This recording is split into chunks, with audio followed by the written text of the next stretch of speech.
নমস্কার বন্ধুরা, আমার চ্যানেলে আপনাদেরকে স্বাগত। আজ আমি আপনাদেরকে দেখাবো নিরামিষ আলুর পকোড়া রেসিপি।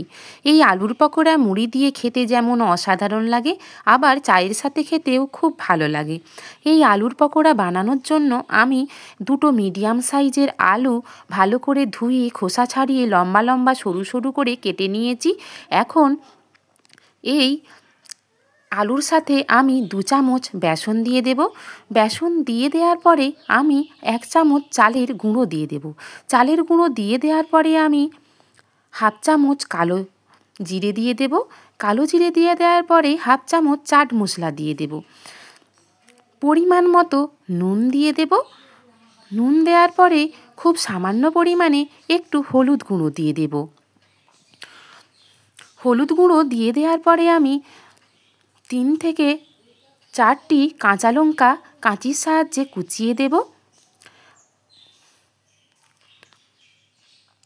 এরপর আমি অল্প অল্প জল দিয়ে সমস্ত উপকরণগুলিকে ভালোভাবে মিশিয়ে নেব।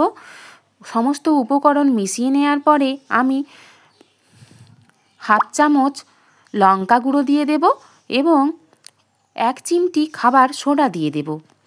তারপর এগুলিকে হালকা হাতে সমস্ত উপকরণগুলিকে ভালোভাবে আবারও মিশিয়ে নেব। আপনারা আমার এই রেসিপি ফলো করে বাড়িতে অবশ্যই একবার আলুর পকোড়া বানিয়ে খাবেন। যদি ভালো লাগে লাইক কমেন্ট শেয়ার করবেন। নিত্য নতুন রেসিপি পেতে আমার চ্যানেলটি সাবস্ক্রাইব করার অনুরোধ জানালাম। এখন আমি কড়াইতে পরিমাণ মতো সানফ্লাওয়ার তেল গরম করে গ্যাসের ফ্লেম মিডিয়ামে রেখে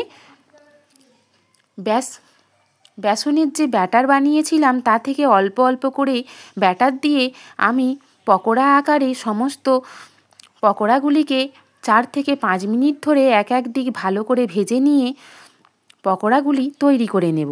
আমার রেসিপি দেখার জন্য আপনাদের সকলকে নমস্কার।